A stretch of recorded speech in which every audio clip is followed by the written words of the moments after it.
Okay, last class में हमने आपको बता दिया था what are coherent sources, how coherent sources in case of light can be obtained, and why there was a problem. First of all, why there was a problem to have coherent sources in case of light, we discussed, but there were two different methods to obtain coherent sources in case of light, that is by using either phenomena of reflection or phenomena of refraction. But in double slit experiment we are going to today study, which was the first experiment to observe interference in light. In this experiment, Dr. Young did not use either reflection or refraction. Those days Huygens wave theory was popular, so he used Huygens wave theory in order to create coherent sources, and his method of creating coherent sources is known as division of wavefront. It is called as division of wavefront. Now what did he do in his experimental setup? So I have shown one simple experimental setup. It is not an exact picture of an experimental arrangement what I have shown. It is just a ray diagram of that apparatus. See what I have shown. S is a very small point source, not point source, actually it is a line source. You can understand this source is actually like this line source. You can imagine one source which is enclosed inside a box, inside a cylindrical box, and on that cylindrical box you made a small knife edge cut. Okay, so that edge like opening in that container is like slit. Okay, so it is looking like one dot, means actually it is one line source. ऐसा एक line source है. Are you getting it? And from that line source, thin cut of source, these are some cylindrical wavefronts which are coming out. समझ में आ रहा है? एक imagine करो, एक बॉक्स है, somewhat एक cylindrical सा ऑब्जेक्ट मेरे पास होता अगर, तो I would have shown you like this. Say for example like this. This is one cylindrical box. Think about inside this there is one lamp enclosed, and that lamp is a monochromatic source. On this cylinder you made a very small cut like this, thin cut. This is even a thicker one. Imagine this thickness is like thickness of a blade. Such a thin cut is there, and now inside this you inserted a bulb. Now light started coming out through that thin cut. So thin cut here is, I am showing it like this. ऐसा मैं दिखा रहा हूँ इसको. So वो एक thin cut जो है, इसमें से cylindrical wavefronts बाहर आ रही हैं. Those cylindrical wavefronts are going to fall on two very close narrow slits. These are two cuts. Again you can imagine this is a opaque obstacle. एक कार्ड है, card sheet है, एक block करने के लिए रखा दिया हमने, जिस पर ये सिलिंड्रिकल वेवफ्रंट्स आकर पड़ने वाली है, इंसिडेंट हो रही है. और फिर उस कार्ड शीट पर लेट मी हैव एक आपकी नोटबुक दिखाइए मुझे. इस जैसे ये कार्ड शीट रख दी गई है यहाँ पर, इस कार्ड शीट पर सोचो कि एक कट यहाँ पर है, एक कट यहाँ पर है, ठीक है, एक कट यहाँ, एक कट यहाँ. यहां से सिलिंड्रिकल वेवफ्रंट्स आ रही हैं, और वो दोनों सिलिंड्रिकल, ये सिलिंड्रिकल वेवफ्रंट इसके दोनों स्लिट्स पर, जो स्लिट्स मैंने ऐसे कट किए हैं, टू पैरेलल कट्स, ठीक है, थिन पैरेलल कट्स, और वो पैरेलल कट्स इसके इस स्लिट पर और इस स्लिट पर दोनों पर इंसिडेंट हो रही है. And this arrangement has been done in such a way कि ये जो स्लिट S1 है और ये जो स्लिट S2 है, दोनों स्लिट सोर्स S से इक्वल डिस्टेंस पर है. Distance of S1 and S2 are same. S1 and what is S? S was a monochromatic source whose suppose wavelength is lambda. मतलब ये एक ही कलर की लाइट एमिट कर रहा है. जैसे जनरली हम लोग जो एक्सपेरिमेंट्स करते हैं लैब में फर्स्ट टाइम, वो एक सोडियम लैंप की हेल्प से करते हैं. सोडियम लैंप जो होता है वो एक येलो कलर की लाइट एमिट करता है. ओके, S1 and S2 जो है, ये जो S1 और S2 मैंने दिखाए हैं, ये क्या है, मैंने कहा टू पैरेलल नैरो स्लिट्स. मैं थोड़ा सा पिक्चर डायग्राम फॉर्म में दिखाने की कोशिश अगर करूं कि ये जो कार्ड शीट दिखाई पड़ रही है वो समटाइम्स कुछ ऐसी दिखाई पड़ रही होगी. इफ आई टेल यू कि एक थिन कट यहां है, एक उसके पैरेलल एक थिन कट ऐसा है. Are you getting this picture now? कि एक कार्ड शीट जो दिखाई पड़ रही है वो ऐसी है कि उसमें एक थिन कट ऐसा है, एक थिन कट ऐसा है. ये दोनों थिन कट्स आपस में एक दूसरे के पैरेलल है. They are very, very thin. These two thin cuts are having like each slit is having a thickness of approximately 0.1 millimeter, 1/10 of a millimeter. बहुत narrow सी slits है, right? और इन दोनों slits के बीच में ये जो gap दिखाई पड़ रहा है, this gap is of the order of 1 millimeter. अब ये नहीं कि 1 मिलीमीटर ही रखा जाता हर एक्सपेरिमेंट में. It is having a order of 1 millimetre, mean 1.2 millimetre भी कर सकते हैं, 0.8 मिलीमीटर भी कर सकते हैं, but it is not like 5-10 centimetres. It is of the order of only some millimetre, 1, 2, 3 like that, और maybe less than 1 millimetre also. तो they are suppose to be very very close. मैंने आपको एक condition बताई थी, conditions to obtain sustained interference में हमने एक पॉइंट लिखा था, the light sources should be very close, they should be narrow and should be very close, so that when light comes out from this S1, light comes out from this S2, they should be overlapping. They should be overlapping to interfere, because if they don't overlap, no interference can take place. So S1 and S2 are two slits equidistant from both S. कि जब ये wave front S1 पर incident होगा, तभी ये wave front S2 पर भी incident होगा. अब हो ये रहा है कि ये wave front दो हिस्सों में डिवाइड हो जाता है. It emerges out from S1 like this sometimes. एक वेव फ्रंट यहां से इमर्ज हुआ, तो एक वेव फ्रंट यहां से. ये वेव फ्रंट इसी हिस्से से आया जिस वेव फ्रंट से ये आया है. ये वेव फ्रंट भी इसी वेव फ्रंट से आया जिस वेव फ्रंट से ये वाला आया था. तो ऐसे ये दो वेव फ्रंट्स S1 और S2 से आगे बढ़ने लगते हैं. Now look at this. ये वेव फ्रंट इस डायरेक्शन में तो जा ही रहा है ना, ये वेव फ्रंट इस डायरेक्शन में भी जा रहे हैं, तो ये हर डायरेक्शन में जा रहे हैं. तो डिफरेंट डायरेक्शंस में ये जाते हुए ओवरलैप होते हैं, लेकिन इनके डिफरेंट डायरेक्शंस में, जैसे इस डायरेक्शन में सारे वेव फ्रंट्स जाते हुए, इस डायरेक्शन में दोनों वेव फ्रंट्स जाते हुए, इस डायरेक्शन में जहां मैंने दिखाया दोनों वेव फ्रंट्स जाते हुए, ओवरलैप जब करते हैं तो किसी डायरेक्शन में वो कंस्ट्रक्टिवली ओवरलैप करते हैं, तो किसी डायरेक्शन में डिस्ट्रक्टिवली ओवरलैप करते हैं. और वो किस डायरेक्शन में कंस्ट्रक्टिव करेंगे, किस डायरेक्शन में डिस्ट्रक्टिव करेंगे, वो डिपेंड करता है कि उनकी कंडीशंस किस डायरेक्शन में कौन सी सेटिस्फाई हो रही है. कंडीशन ऑफ मैक्सिमा थी कि जहां दोनों वेव्स के बीच का फेज डिफरेंस 2n पाई में से कुछ भी होगा, वहां कंस्ट्रक्टिव हो जाएगा. जिस डायरेक्शन में उनके बीच का फेज डिफरेंस 2n-1 पाई होगा, उस डायरेक्शन में वो डिस्ट्रक्टिव इंटरफेरेंस कर जाएंगे. तो वो अभी हम डिस्कस करते हैं थियोरी में. मतलब दो स्लिट्स हैं S1 एंड S2, और S1 एंड S2 से डिफरेंट डायरेक्शंस में ये सेकेंडरी वेव फ्रंट्स बाहर आती हैं. तो क्योंकि एक ही वेव फ्रंट को दो वेव फ्रंट्स में डिवाइड कर दिया इस अरेंजमेंट ने, इसलिए इस मेथड को हम कहते हैं division of wave front, the method of division of wave front. और इस तरह से जब देखिए, जब भी एक वेव फ्रंट S1 पर इंसिडेंट होगी, उसी समय एक वेव फ्रंट S2 पर भी इंसिडेंट होगी. जब S1 पर वेव फ्रंट इंसिडेंट नहीं हो रही होगी, तो S2 पर भी नहीं हो रही होगी. दैट वे S1 और S2 में से दोनों वेव्स जो बाहर आएंगी, उन दोनों वेव्स का किसी भी पॉइंट से ऑब्जर्व करने पर या तो फेज डिफरेंस 0 होगा, या फिर कोई फेज डिफरेंस होगा तो वो कांस्टेंट होगा, डिपेंडिंग अपॉन कि हम S1 और S2 से कितनी कितनी दूरी पर है. जैसे पॉइंट O मैंने दिखाया एक पॉइंट है. पॉइंट O एक ऐसा पॉइंट है जो S1 और S2 से इक्वल दूरी पर है. तो मतलब जो S1 और S2 से वेव फ्रंट्स बाहर आई हैं, O तक पहुंचने में उन दोनों को सेम डिस्टेंस ट्रैवल करना है. तो जब S1 से वेव फ्रंट O पे पहुंचेगा, तभी एग्जैक्टली S2 से वेव फ्रंट पहुंचेगा. जब S1 का पहला क्रेस्ट पहुंचेगा, तो S2 का भी पहला क्रेस्ट ही पहुंचेगा. तो यहां पर तो डेफिनेटली कंस्ट्रक्टिव इंटरफेरेंस होगा. यहां पर हम कहेंगे फेज डिफरेंस 0 है. ठीक है. लेकिन पॉइंट P एक ऐसा A पॉइंट ऐसा पॉइंट है जैसे कि दोनों वेव फ्रंट्स एक साथ S1 S2 से तो निकले, लेकिन अब S1 से A तक सेकेंड उसी वेव को पहुंचने में, S2 से उसी वेव को पहुंचने में अलग अलग दूरियां ट्रैवल करनी है. इसलिए पॉइंट स्लिट S2 से जो वेव फ्रंट पहुंचेगा, वो थोड़ी देर बाद पहुंचेगा. S1 वाला वेव फ्रंट थोड़ी देर पहले पहुंच जाएगा. मे बी S1 का क्रेस्ट पहुंच गया है, S2 का क्रेस्ट अभी नहीं पहुंच पाया.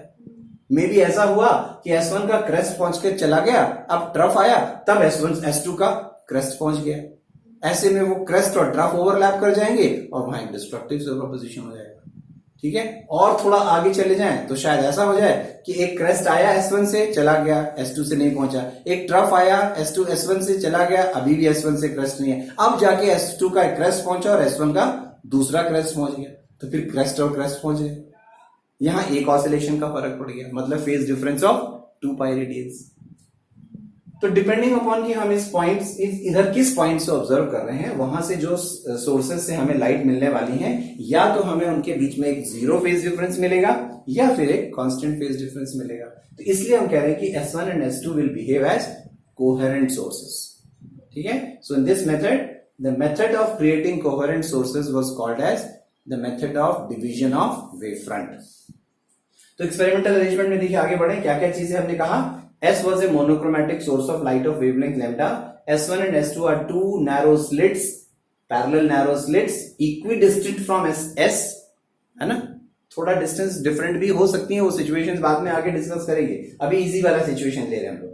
PQ is a screen placed in front of the slits. ये एक स्क्रीन है जहां पर इन दोनों स्लिट्स से आने वाली लाइट्स एक साथ ओवरलैप होकर इंसिडेंट होने वाली है। ओके, तो PQ is a screen in front of these two slits and now ये जो डिस्टेंस होता है अप्रोक्सीमेटली, ये डिस्टेंस कैपिटल D जिसको लिखा वो अप्रोक्सीमेटली 1 मीटर है।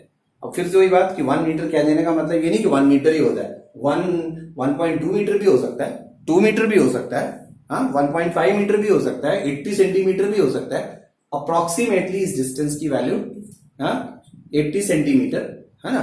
मतलब ये जो डिस्टेंस है, इस डिस्टेंस के कंपैरिजन में, स्लिट्स के बीच की जो डिस्टेंस है उसके कंपैरिजन में ये डिस्टेंस बहुत ज्यादा है। Can you understand? अगर मैं इसको 1 मीटर कह रहा हूं और इसको 1 मिलीमीटर कह रहा हूं, तो इसका मतलब इन दोनों के बीच की जो दूरी है उसके कंपैरिजन में ये उससे 1000 टाइम्स ज्यादा है। तो ये पिक्चर एग्जैक्टली रेशियो में नहीं बनाया गया है, क्योंकि ये डिस्टेंस आपको 1 मिलीमीटर से बहुत ज्यादा दिख रहा है और ये डिस्टेंस 1 मीटर से काफी कम दिख रहा है। तो आप इमेजिन करो खाली कि ये डिस्टेंस 1 मिलीमीटर के आसपास है, ये डिस्टेंस 1 मीटर या उससे बियॉन्ड है। ठीक है, और क्या है, अब इस स्क्रीन पर एक पॉइंट O मैंने मार्क किया। पॉइंट O कहां है? O is a point on the screen equi distant from S1 and S2। Point O जो है स्क्रीन पर एक ऐसा पॉइंट है जो S1 से और S2 से इक्वल डिस्टेंस पर है। ठीक है, now what did we observe? Doctor Young ने इस एक्सपेरिमेंट में क्या ऑब्जर्व किया? जब ये ऐसा अरेंजमेंट किया गया, व्हाट डिड ही ऑब्जर्व? मैं इसमें एक पहला पॉइंट लिखना भूल गया, चलिए मैं उसको 0 पॉइंट नंबर कर देता हूं। पॉइंट नंबर 0, हाँ 1 से भी पहले वाला एक पॉइंट है। क्या था? एट पॉइंट O जो इक्विडिस्टेंट था, at point O a bright spot या bright patch, a bright patch of light was formed at O, point O पर स्क्रीन पर एक ब्राइट पैच लाइट का मिला। ठीक है, ऐसा स्क्रीन रखा हुआ है, इमेजिन करिए, उस पर पॉइंट O पर ऐसा एक ब्राइट सा पैच लाइट का दिखाई पड़ा, ऐसा। ठीक है, एक ब्राइट पैच, इतनी बड़ी सी ब्राइट पैच लाइट की उस पर बनी। नेक्स्ट क्या दिखाई पड़ा? पॉइंट O के ऊपर या पॉइंट O के नीचे, दोनों तरफ स्क्रीन पर alternate dark and bright patches of light was obtained। उसके ऊपर भी और उसके नीचे भी, मतलब सेंटर में तो एक ब्राइट पैच हो गया, फिर एक डार्क, फिर एक ब्राइट, फिर एक डार्क, फिर एक ब्राइट, ऐसे पॉइंट O के नीचे भी डार्क ब्राइट ऐसे पैचेस दिखाई पड़ रहे थे। तो number of A series of dark and bright patches were found on the screen, that was an observation. और ये जो डार्क एंड ब्राइट पैचेस मिल रहे थे, इनका नाम डॉक्टर यंग ने रखा fringes। These are called as fringes, dark fringes, bright fringes, right? ये जो fringes मिल रही थी, बेसिकली यही इंटरफेरेंस का पैटर्न था, कि जहां ब्राइट पैचेस थी वो एक्चुअली कंस्ट्रक्टिव इंटरफेरेंस की वजह से था, लाइट काफी ज्यादा इंटेंस थी वहां पर। डार्क फ्रिंजेस मींस वहां पे लाइट की इंटेंसिटी लगभग 0 थी या बहुत माइन्यूट थी, राइट? तो डार्क एंड ब्राइट पैचेस जो मिली उनको हमने फ्रिंजेस नाम दिया, एंड ब्राइट वालों को ब्राइट फ्रिंजेस कहते थे, डार्क पैचेस को डार्क फ्रिंजेस कहते थे। नाउ इन फ्रिंजेस की कुछ खास बातें थी। इन फ्रिंजेस को जब हमने ध्यान से ऑब्जर्व किया तो क्या मिला? ऑल फ्रिंजेस वर इक्वली स्पेस्ड, मतलब इन फ्रिंजेस के बीच में गैप्स बराबर थे, कोई एक थिन, कोई थोड़ा और थिन, थोड़ा और थिन और थिन, या पहला वाला थिन, दूसरे बाद वाला थोड़ा थिकर और थिकर और थिकर और थिकर, ऐसे होते गए, ऐसा नहीं था। All fringes were of same thickness, all fringes were equally spaced, that is they were of equal width. सबकी थिकनेसेस, सबकी विड्थ बराबर दिखाई पड़ रही थी इसमें। तो ये अभी हम प्रूव करेंगे। They all appeared with same width, मतलब ऐसा नहीं हो रहा था कि सेंटर वाला थोड़ा ज्यादा चौड़ा था, उसके बाद डार्क आया, फिर एक और ब्राइट आया तो वो थोड़ा कम चौड़ाई था, उसके बाद वाले की सेकंड वाले की थोड़ी और कम चौड़ाई थी, ऐसी नहीं हो रहा था। All the bright fringes centre से लेकर n नंबर ऑफ फ्रिंजेस तक सारी फ्रिंजेस सेम विड्थ की नजर आ रही थी। दूसरी बात देखिए, all bright fringes were of equal brightness, mean same brightness की थी, सेम इंटेंसिटी की थी। सेंटर वाला जितना ब्राइट था, अगला जो फर्स्ट ब्राइट था वो भी उतना ही ब्राइट था, फिर जो सेकंड ब्राइट था वो भी उतना ही ब्राइट था, थर्ड जो था वो भी उतना ही। All bright fringes were of same brightness, all dark fringes were of same darkness, मतलब उनकी ब्राइटनेस ब्राइट फ्रिंजेस से कम थी या लगभग जीरो थी, लेकिन वो सारे ब्राइट्स एक जैसे डार्क थे। ऐसा नहीं कि ब्राइट सबसे सेंटर वाले के पास जो डार्क थे वो थोड़े कम डार्क थे, उसके बाद वाले जो डार्क थे वो थोड़े से और ज्यादा डार्क थे, उसके बाद वाले और ज्यादा डार्क, ऐसा नहीं हो रहा था। All darks were of equal darkness, same intensities के थे। All bright fringes were of same brightness, मतलब वो भी सब सेम इंटेंसिटीज के थे, लेकिन ब्राइट एंड डार्क के इंटेंसिटीज का बिल्कुल डिमार्केटेड डिफरेंस था, बिल्कुल अलग अलग डिफरेंसेस दिखाई पड़ रहे थे। तो ये एक्सपेरिमेंट में हमें डॉक्टर यंग के अपैरेटस के अरेंजमेंट्स में नजर आया।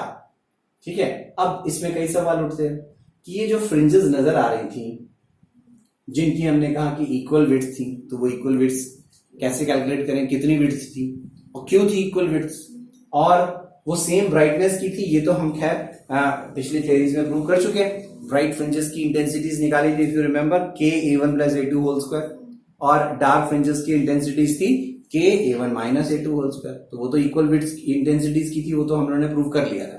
आज हम इस थ्योरी में इन डार्क एंड ब्राइट फ्रिंजेस की विड्थ कैलकुलेट करने जा रहे हैं। उसको हम कहते हैं थ्योरी ऑफ फ्रिंजेस। ठीक है, चलिए मैं थ्योरी ऑफ फ्रिंजेस डिराइव करता हूं। Okay, so before we go for the theory of fringes, one very important term which is required to get the theory of fringes is what is path difference. You have done about phase difference, and where is it maxima, where is it minima in interference, we have written it in terms of phase difference. We said where phase difference is 2n pi, it is maxima. And 2n pi's are like 0 pi, 2 pi, 4 pi, 6 pi, putting n values of n as 0, 1, 2, 3 and so on. And where phase difference between two waves was 2n - 1 pi, the condition was minima, right? Now for example, I have shown two slits S1 and S2 through which two waves were emerging out, and they were going in this direction, they may be going in this direction, they may be going both in this direction, different directions. So there is some observer at P who is receiving the two waves from S1 and S2 at P. एक wave S1 से निकलकर चली आ रही है P की तरफ, एक wave S2 से निकलकर चली आ रही है P की तरफ। S1 से भी एक ऐसी एक वेव चली जा रही है, ठीक है, S2 से भी एक ऐसी वेव चली आ रही है। You can see that ये दोनों वेव्स एग्जैक्टली एक जैसी हैं, दोनों की वेवलेंथ एक जैसी है, बट यू कैन अंडरस्टैंड कि पॉइंट P पर जो ऑब्जर्वर है उसके पास इस S1 से जो वेव को चलना है वो थोड़ी कम दूरी चलना है, S2 से जो वेव को चलना है वो थोड़ी ज्यादा दूरी चलना है। तो इवन दो S1 और S2 से वेव्स एक साथ चली थी, मान लीजिए चलने के वक्त तो दोनों सेम फेज में थी, लेकिन पॉइंट P तक पहुंचते पहुंचते एक थोड़ा पहले पहुंच जाती है, एक थोड़ा बाद में पहुंचती है, तो P कहता है मेरे पास तो एक साथ नहीं पहुंची, वो कहता है मेरे पास दोनों वेव्स के बीच में फेज डिफरेंस है। वो कह सकता है आधे ऑसिलेशन का फर्क है, वो कह सकता है पूरा एक ऑसिलेशन का फर्क है, 1.5 ऑसिलेशन बता सकता है, 1/4 ऑसिलेशन, कुछ तो अंतर बताएगा। दोनों वेव्स के बीच में वो बोलेगा कि मेरे पास दोनों वेव्स के क्रेस्ट एक साथ नहीं पहुंचे थे भाई, एक पहले पहुंचा था, एक बाद में पहुंचा था। इसी को हम कह रहे थे फेज डिफरेंस। अब वो फेज डिफरेंस इसलिए आया क्योंकि S2 से P की दूरी S1 से P की दूरी अलग अलग है। तो S1 से P की दूरी जो है वो इस वेव की पाथ लेंथ है, S2 से P की दूरी ये इस वेव की पाथ लेंथ है। इन दोनों पाथ लेंथ्स के बीच में एक डिफरेंस है। जैसे मैंने एक पॉइंट M मार्क किया कि पॉइंट M ऐसा पॉइंट है कि जैसा पॉइंट M से P की दूरी S1 से P की दूरी इक्वल है। कहीं तो होगा एक पॉइंट ऐसा, अगर S2 से दूरी ज्यादा थी तो कहीं तो एक पॉइंट होगा जहां से P से m की दूरी और p से s1 की दूरी बराबर होगी। तो ये जो डिफरेंस ऑफ डिस्टेंस नजर आ रहा है वो है s2m। इतना डिस्टेंस पॉइंट स्लिट s2 से जाने वाली वेव को ज्यादा चलना पड़ रहा है। That extra length of path of the wave starting from s2 is called as path difference. तो s2m is path difference. So that path difference कितना होना चाहिए, यहां से यहां तक की दूरी माइनस यहां से यहां तक की दूरी, s2p माइनस s1p। ठीक है। सो लेकिन अब मान लीजिए ये जो दूरी है, ये जो दो पॉइंट्स मैंने s2 और m मार्क कर दिए, कैसा हो सकता है? हो सकता है ये पूरी एक वेवलेंथ हो, आधी वेवलेंथ हो, 1.5 वेवलेंथ हो, कुछ भी हो सकता है ना। अगर ये दूरी, ये दो पॉइंट्स की दूरी, phase difference between these two points from s1 and s2 reaching p, s2 से और s1 से जो पॉइंट p तक जो दोनों वेव्स पहुंची, उन दोनों के बीच की जो डिफरेंस है, इन दोनों के बीच में जो डिफरेंस है, उन दोनों के बीच का फेज डिफरेंस 2 पाई है। इसका मतलब डिफरेंस इज ऑफ 1 ऑसिलेशन। और 1 ऑसिलेशन में जो दूरी चल लेती है वेव, उसको हम कहते हैं वेवलेंथ। ठीक है। तो अगर अब देखिए इसी बात को मैंने इस स्टेटमेंट को यहां पर एक थोड़ा टैबुलर फॉर्म में लिख दिया कि अगर फेज डिफरेंस फाई 2 पाई है तो उन्हीं दोनों पॉइंट्स के बीच का जो फेज पाथ डिफरेंस होगा वो होगा लैम्डा। अगर इन दोनों पॉइंट्स के बीच में जो दूरी है वो पाथ डिफरेंस जो कि अगर लैम्डा है, तो इसका मतलब यहां से और यहां से जाने वाली वेव्स का फेज डिफरेंस 1 ऑसिलेशन का होगा। समझ में आ रही है? यहां पर 1 oscillation means 2 pi, in terms of path 1 oscillations means lambda। तो if phase difference is 2 pi, path difference is lambda। तो यूनिटरी मेथड यूज करो कि अगर फेज डिफरेंस 1 होता तो पाथ डिफरेंस कितना हो जाता, divided by 2 pi, lambda upon 2 पाई। और अगर फेज डिफरेंस कुछ भी 5 होता, एनीथिंग 5 इज इक्वल्स टू 4 पाई होता, तो 4 पाई के लिए क्या करते, लैम्डा अपॉन 2 पाई इंटू 4 पाई। तो यहां पर क्या, अगर फेज डिफरेंस की वैल्यू कुछ भी है 5, तो पाथ डिफरेंस का फॉर्मूला क्या बन गया, p is equals to lambda upon 2 pi into 5।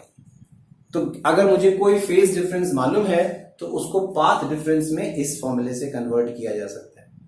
जैसे इंटरफेरेंस में जहां मैक्सिमा था वहां पर फेज डिफरेंस 2n पाई था, तो उसी जगह जिस डायरेक्शन में फेज डिफरेंस 2n पाई है, किसी दो वेव्स का पाथ डिफरेंस कितना होगा, p is equals to 2 lambda upon 2 pi multiplied by 2n pi। तो 2 pi and 2 pi cancel out, you are left with n lambda। तो where phase difference is 2n pi, path difference will be n lambda।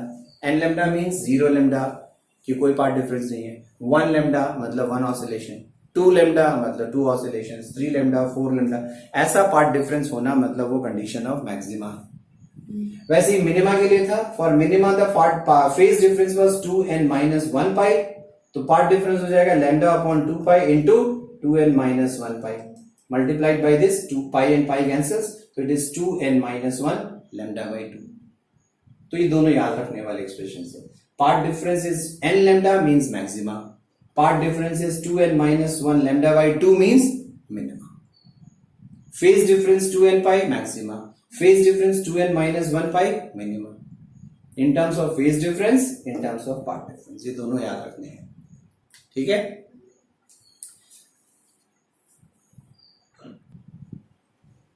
So now this is the theory of fringes। Let us see how it is done।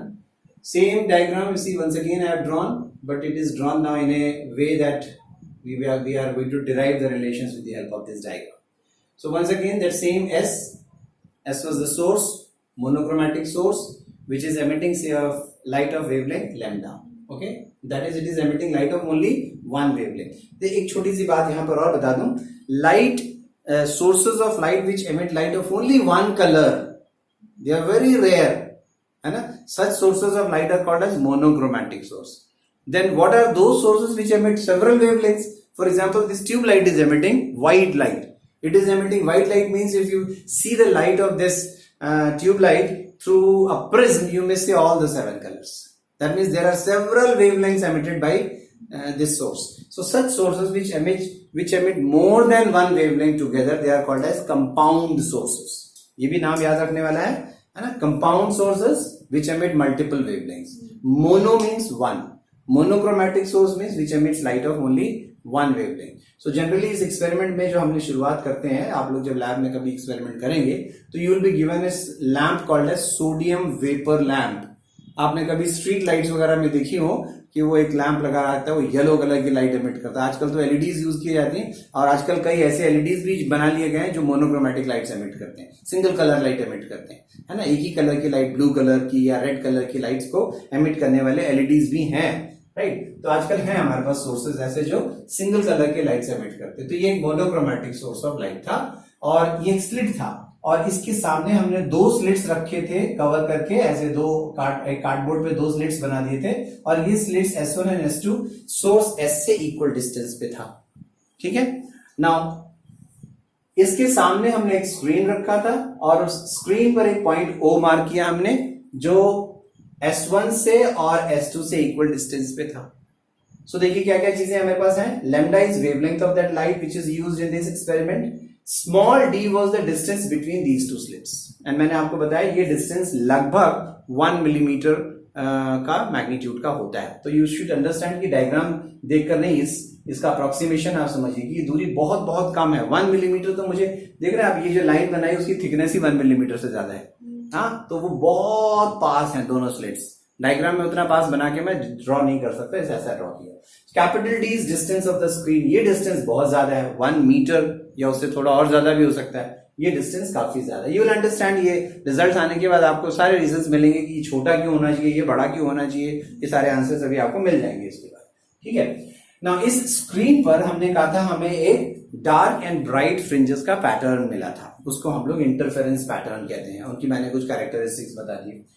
Point O पर हमें मिला था एक bright fringe. उसका reason simple था, eight O हमने कहा था path difference P that is S2O minus S1O, S2O minus S1O। यहां से यहां तक की दूरी, यहां से यहां तक की दूरी बराबर है, तो इन दोनों के बीच का पाथ डिफरेंस 0 है। एंड पाथ डिफरेंस 0 होना मतलब n लैम्डा, n की वैल्यू 0 हो जाए तो पाथ डिफरेंस 0 होना मतलब कंडीशन ऑफ मैक्सिमा है ना। तो मैक्सिमा होने की वजह से पॉइंट O पर हमें क्या मिलता है, ब्राइट फ्रिंज। तो इसके बारे में तो कोई डाउट नहीं है हमें, ये तो क्लियर है।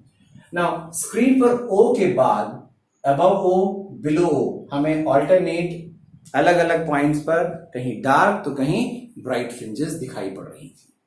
उसमें से मैंने कहीं एक पॉइंट P मार्क कर दिया।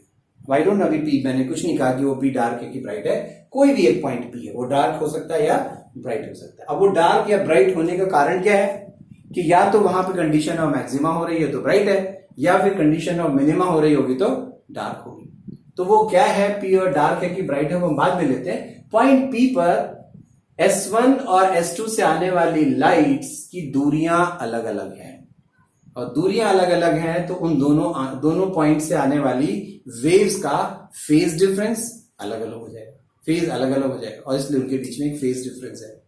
अब वो फेज डिफरेंस मैक्सिमा का है या मिनिमा का है, उसी को हमने ढूंढना है, ठीक है। तो पहले मैं इस पॉइंट P पर S2 से P तक, S1 से P तक की दूरी का डिफरेंस, जिसको हमने पाथ डिफरेंस कहा था, वो कैलकुलेट करते हैं, ठीक है। तो यहां से यहां तक का डिस्टेंस S2P, यहां से यहां तक का डिस्टेंस S1P, इन दोनों का डिफरेंस मान लीजिए S2M। मतलब M एक ऐसा पॉइंट है जिससे P की दूरी और S1 की दूरी बराबर है, तो ये जो एक्स्ट्रा लेंथ आपको दिखाई पड़ रही है, that extra length is the difference of path. ये डिफरेंस ऑफ पाथ बहुत बहुत माइन्यूट है, मैं बता रहा हूं आपको। बहुत माइन्यूट क्या मतलब, जैसे लाइट की कोई वेवलेंथ है 5000 एंगस्ट्रॉम, मतलब 5 into 10 to the power -7 metre.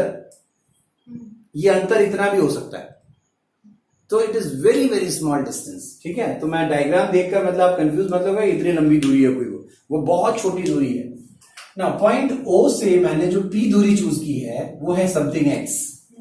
अब X जहां पर मुझे पॉइंट P पर एक डार्क या ब्राइट फ्रिंज मिल रहा है, वो X भी बहुत छोटा है, it is again of some millimetre only. मतलब आप कुछ कुछ दूरियों की सारी डायमेंशन समझ लें, ये मिलीमीटर में, ये भी कुछ 1 मिलीमीटर लेकिन ये कुछ मीटर में है, 1000 मिलीमीटर्स। ये दूरियों का अंदाजा रखिएगा भैया, क्योंकि इसकी जरूरत पड़ने वाली इस डेरिवेशन में। अच्छा, मैंने क्या किया, S1 से एक परपेंडिकुलर स्क्रीन पर ड्रॉ किया, S1A। S2 से भी एक परपेंडिकुलर ड्रॉ किया, S2B। तो अगर S1 और S2 के बीच की दूरी D थी, तो A से B की दूरी भी D है, और O उसका मिड पॉइंट है। और अगर O मिड पॉइंट है तो OA should be d by 2 and OB also should be d by 2. तो A से P की दूरी कितनी होगी? x minus d by 2. और P से B की दूरी कितनी हो जाएगी? x plus d by 2. Clear? तो अब मैं यूज करता हूं किसी पॉइंट P पर क्या होने वाला है. एट पॉइंट P पर S2 और S1 से आने वाली वेव्स का पाथ डिफरेंस, जिसको हमने S2M लिखा है, S2M वह है S2P minus S1P. P is S2P minus S1P. P stands for path difference, जो S2M को मैंने लिखा. ना एक ट्रायंगल देखिए है आपके पास, एक राइट एंगल ट्रायंगल नजर आ रहा है AS1P, जिसका ये हाइपोटेन्यूज है, बेस परपेंडिकुलर. तो S1P square should be S1A square plus AP square. S1 means D square plus AP मतलब x माइनस D बाई 2. ये था x minus D by 2 square. Similarly triangle, दूसरा एक ट्रायंगल देखिए BS2P, ये वाला ट्रायंगल, इसमें भी ये हाइपोटेन्यूज है. S2P स्क्वायर इज S2B square plus BP square. Check this. ठीक है. So it is D square plus x plus D by 2. ये x प्लस D बाई 2 बताया मैंने आपको, होल स्क्वायर. हमें चाहिए एक्चुअली S2P माइनस S1P. तो मैंने अभी स्क्वायर्स का डिफरेंस निकाला. S2P square minus S1P square किया, तो इसमें से इसको माइनस करोगे तो देखो D स्क्वायर, तो D स्क्वायर से कैंसिल हो जाएगा. इसमें से इसको माइनस करना मतलब दिस माइनस दिस, तो x plus D by 2 square minus x minus D by 2 whole square. ठीक है. अब ये a square minus b square को मैंने ऐसा लिख लिया, S2P minus S1P, S2P plus S1P is equals to, इसको ओपन अप कर दिया ब्रैकेट्स को, देखिए a plus B whole square, a minus b whole square open किया. इसको सिंप्लीफाई करेंगे तो x स्क्वायर कैंसिल हो रहा है, d square by 4, d square by 4 cancel हो रहा है. You are left with xd plus xd means 2xd. अब यहां एक important step, S2P minus S1P, ये वाला जो टर्म है मैं उसको नीचे ले गया. अब ध्यान दीजिए, न्यूमरेटर में जो आपके पास टर्म्स हैं वो है x एंड d. x जो कुछ मिलीमीटर्स में है, d जो कुछ मिलीमीटर्स में है, लेकिन S2P और S1P ये वाली जो दूरियां हैं वो बहुत ज्यादा है. तो इसके कंपैरिजन अब देखिए, ये बहुत छोटा है, मिलीमीटर्स में है, जबकि ये दूरी 1 मिलीमीटर. तो मैं अगर यहां से 1 मिलीमीटर, मतलब आपको ये सोचिए करना है कि यहाँ एक स्क्रीन है, ठीक है, मैं 1 मीटर की दूरी पे खड़ा हूं, वहां 2 पॉइंट्स इमेजिन करिए, 2 पॉइंट्स, एक बिल्कुल मेरे ठीक सामने और एक पॉइंट जस्ट 5 मिलीमीटर ऊपर इमेजिन करिए. मैं यहां से डालूंगा एक पॉइंट को और 5 मिलीमीटर ऊपर वाले लाइन, डोंट यू फाइंड कि दोनों लाइंस लगभग बराबर हो जाएगी. जो डिफरेंस है वो जो परपेंडिकुलर साइड है वो बहुत छोटा है. इस वजह से यहां पर जो बेस और हाइपोटेन्यूज है, बेस और हाइपोटेन्यूज है वो लगभग बराबर है, क्योंकि ये डिस्टेंस बहुत बहुत छोटा है. तो जब मैं इस न्यूमरेटर के कंपैरिजन में इस डिनोमिनेटर को देख रहा हूं, तो ये डिनोमिनेटर बहुत बड़ा है, 1000 टाइम्स समटाइम्स ज्यादा है. तो मैंने इसको दोनों को लिखा कि अप्रोक्सीमेटली d के आसपास है. अगर वो 1000 में 1002 मिलीमीटर भी है तो कहां कुछ फर्क पड़ने वाला है. तो इसलिए हम दोनों को d लिख देते हैं. d plus d means 2d. तो पार्ट डिफरेंस मिला हमें xd डिवाइडेड बाई d. तो this is an important result we got कि S2 से P तक, S1 से P तक जो मैंने कोई पॉइंट P चूज किया था, वहां पर S1 S2 से आने वाली लाइट्स के बीच के पाथ डिफरेंस की वैल्यू ये है xd बाई d. अब ये पाथ डिफरेंस कहां पर मैक्सिमा को सेटिस्फाई कर रहा है, कहां पर मिनिमा को सेटिस्फाई कर रहा है. ठीक है, ये फाइंड आउट करते हैं. चलिए आगे स्टेप में बढ़े. आगे इसके आगे वाला स्टेप्स देखें मैम. ये नोट किया तो इसके उसको रब कर दूंगा मैम. ओके, केस 1 ये है. देखिए, ये पार्ट डिफरेंस हमने निकाल दिया. पॉइंट P पर जो पार्ट डिफरेंस है वो xd डिवाइडेड बाई d था. ठीक है. अब ये पॉइंट P मैंने कहा डार्क भी हो सकता है, ब्राइट भी हो सकता है. Let us take a situation case 1, जिसमें ये मैं कह रहा हूं कि सपोज अगर पॉइंट P एक ब्राइट फ्रिंज है. अब कौन सा ब्राइट है? हो सकता है पहला ही ब्राइट हो. अगर पहला ब्राइट है, इसका मतलब वहां पर इन दोनों पॉइंट से आने वाली वेव्स का पार्ट डिफरेंस 0 के बाद कौन सा हो सकता है मैक्सिमा? 1 लैम्डा. अगर दूसरा है तो इसका मतलब 2 लैम्डा. तीसरा है तो 3 लैम्डा. और वो nth ब्राइट है तो n लैम्डा. तो मैंने ये लिया कि suppose P is a bright fringe. अगर वहां ब्राइट फ्रिंज है तो उस पॉइंट P पे जो पार्ट डिफरेंस था, जिसको xd डिवाइडेड बाई d था, मैंने उसको xnd डिवाइडेड बाई d लिख दिया, is equals to n lambda. क्योंकि मैंने xn किसको लिख दिया? xn is the distance of the nth bright fringe. क्योंकि मुझे नहीं मालूम कि उस पॉइंट पी पर कौन सा ब्राइट है, पहला है या दूसरा है या 10th है। अगर वो 10th है तो x10 हो जाएगा, 15th है तो x15 हो जाएगा, और अगर x10th है तो वहां पर पार्ट डिफरेंस होगा 10 लैम्डा। अगर वो 15th है तो वहां पर पार्ट डिफरेंस होगा 15 लैम्डा। पहला ब्राइट फ्रिंज है तो वो 1 लैम्डा एंड सो ऑन। ठीक है, तो अगर फर्स्ट nth ब्राइट फ्रिंज है तो पार्ट डिफरेंस सेम एक्सप्रेशन, ठीक है, वही एक्सप्रेशन वहां लिख रहा हूं। लेकिन वहां अगर path difference nth bright fringe की वजह से हो रहा है तो वहां पे पार्ट डिफरेंस होना चाहिए था n लैम्डा। ये कंडीशन ऑफ मैक्सिमा थी। तो इससे हम xn निकाल सकते हैं कि nth ब्राइट फ्रिंज सेंटर से कितनी दूर होता है। सेंटर से उसकी दूरी है n lambda D divided by D. अगर ये nth है तो मतलब 10th का है तो 10 lambda D by D, 15th का है 15 लैम्डा डी बाई डी। तो nth ये है तो इसके अगले वाला मतलब n प्लस फर्स्ट, तो वो n प्लस फर्स्ट कहां है, n plus 1 lambda D by D. ठीक है, अब एक टर्म यहां पर हम डिफाइन करते हैं, it's called as fringe width. मैंने आपसे कहा सारे फ्रिंजेस बराबर विड्थ के होते हैं, इसमें सब एक जैसे दिखते हैं, है ना। तो फ्रिंज विड्थ हम कहते हैं किसको है कि एक ब्राइट है, कोई भी ब्राइट, सपोज 10वां ब्राइट, तो उसके बाद एक डार्क आएगा, फिर एक 11वां ब्राइट आएगा। तो 10th ब्राइट और 11th ब्राइट के बीच में जो गैप है that is called as fringe width. Actually ये 10th ब्राइट और 11th ब्राइट के बीच में एक डार्क है ना, इसलिए ये एक्चुअली इस डार्क की विड्थ आई। तो हम जब दो कंसेक्यूटिव ब्राइट्स के बीच की दूरी निकालते हैं वो एक डार्क फ्रिंज की विड्थ आती है, और दो कंसेक्यूटिव डार्क फ्रिंजेस के बीच की जब दूरी निकालेंगे तो वो आ जाएगी एक ब्राइट फ्रिंज की विड्थ। तो डिफाइन ये करते हैं हम लोग, it is the distance between two consecutive, मतलब 10th and 11th, 15th and 16th। Consecutive means एक के बाद एक, कंसेक्यूटिव ब्राइट और कंसेक्यूटिव डार्क फ्रिंजेस। ठीक है, अब ये हमारे पास n प्लस फर्स्ट ब्राइट है तो ये nth ब्राइट है। तो n प्लस फर्स्ट और nth ब्राइट के बीच में कितनी दूरी है, वो है फ्रिंज विड्थ। तो beta is equals to n plus 1 lambda D by d minus n lambda D by d. Difference करो तो क्या बचेगा, lambda D by D. Since it was the distance between two consecutive brides, इसलिए हम कहेंगे it is the fringe width of a dark fringe. ठीक है, now can you see इसमें n मिसिंग है, इस एक्सप्रेशन में n मिसिंग है, मतलब कि वो 10th ब्राइट है या 11th डार्क है या 15th डार्क है, कौन सा डार्क है इससे मतलब नहीं है। All dark fringes will be of same width.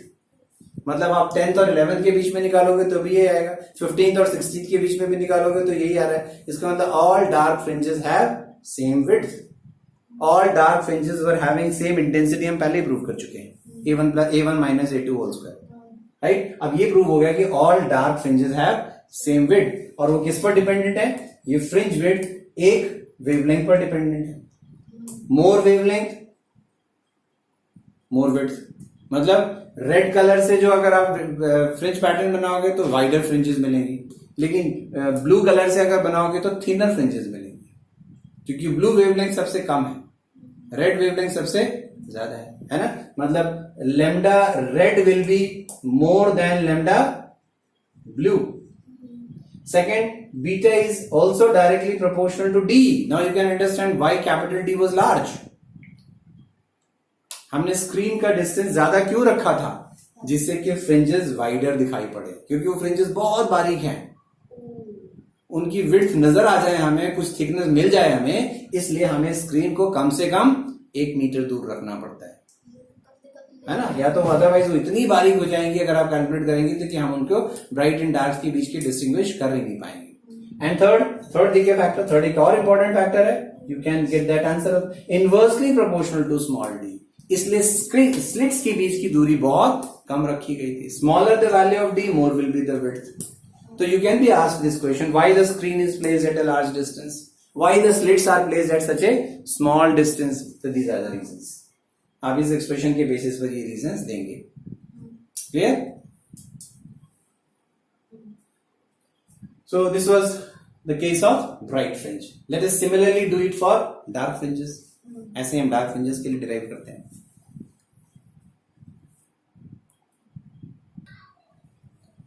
तो दिस इज केस 2। पहला केस में हमने वहां पर पॉइंट पी पर एक ब्राइट फ्रिंज एज्यूम किया था। अब हम एज्यूम करते हैं कि if a dark fringe is formed at P, point P पर अगर एक डार्क फ्रिंज है, इसका मतलब पॉइंट पी पर ये जो पार्ट डिफरेंस है जिसकी वैल्यू हमने एक्स डी अपॉन डी निकाली थी, उसको एक्स डी अपॉन डी की जगह हमने एक्स एन डैश डी लिख दिया। अब एक्स एन डैश का मतलब क्या है, एक्स को मैंने एक्स एन डैश लिख दिया। एक्स एन डैश का मतलब है distance of the nth dark from O, मतलब ओ से यहां पी का डिस्टेंस एक्स एन डैश है। डैश लिखने का मतलब है डार्क, सिर्फ एक्स लिखने का मतलब है ब्राइट। तो ब्राइट्स के लिए मैंने एक्स एन लिखा, डार्क्स के लिए अब एक्स एन डैश लिख रहा हूं। वहां पर भी एन नहीं लिखा था, यहां पर भी वो nth ब्राइट था, ये nth डार्क है। ठीक है, तो ये x n dash D upon d is equal to dark fringe की कंडीशन क्या थी पार्ट डिफरेंस के टर्म्स में, 2n माइनस 1 लैम्डा बाई 2। देखिए थोड़ी देर पहले यही बताया था मैंने आपको। ठीक है, अब अगर इसमें से मैं एक्स एन डैश निकाल लूं तो we get 2n minus 1 lambda D divided by 2d। तो ये हमें मिला distance of the nth dark fringe from point O. O से कितनी दूर हमें एक डार्क फ्रिंज मिलेगा। तो you are given fifth dark, तो आप n की वैल्यू 5 रख लीजिए। 10th डार्क निकालना है, n की वैल्यू 10 रख लीजिए एंड सो ऑन। अगर ये nth डार्क है, सो जो नेक्स्ट कंसेक्यूटिव डार्क है means n plus first dark, xn plus 1 dash. तो जहां n है वहां पर n की जगह n प्लस 1 रखो जरा। n की जगह n प्लस 1 रखा तो जाएगा 2n plus 2 minus 1, that means 2n plus 1 lambda D by D. ठीक है, तो n plus first dark nth dark, इन दोनों के बीच का जो डिफरेंस होगा that is again fringe width. But ये दो डार्क्स के बीच की डिस्टेंस मतलब एक ब्राइट फ्रिंज की विड्थ है। तो fringe width is beta is equal to xn plus 1 dash minus xn dash. इसमें से इसको माइनस कर दीजिए, चेक इट, इन दोनों में से lambda D by D common करोगे तो ब्रैकेट में क्या आएगा, 2n plus 1 minus 2n plus 1। ठीक है, तो 2n कैंसिल हो गया और ये प्लस 1 2 हो गया। ठीक है, तो 2 लैम्डा डी बाई 2d था ना, यहां पर आई थिंक 2d तो ऑन डी, तो it is lambda D by D. तो it is this fringe width is beta bright, but you can notice beta bright is same as beta dark. इसलिए हमने कहा था इंटरफेरेंस में चाहे वो डार्क फ्रिंजेस हो या ब्राइट फ्रिंजेस हो, all fringes have same width, all fringes were equally spaced. So this is an important characteristics of fringes. तो ये ध्यान रखना है, इंटरफेरेंस की दो खास बातें, all fringes have equal width whether dark or bright, then all bright fringes have same brightness and all dark fringes have same darkness. ठीक है, क्लियर हो रही बात ये? So this was the theory of fringes. Let me just tell you the last part. What is the intensity distribution curve for the interference pattern that you get on the screen? Let me draw that intensity distribution curve. एक बार curve बना दूं, graph बना दूं.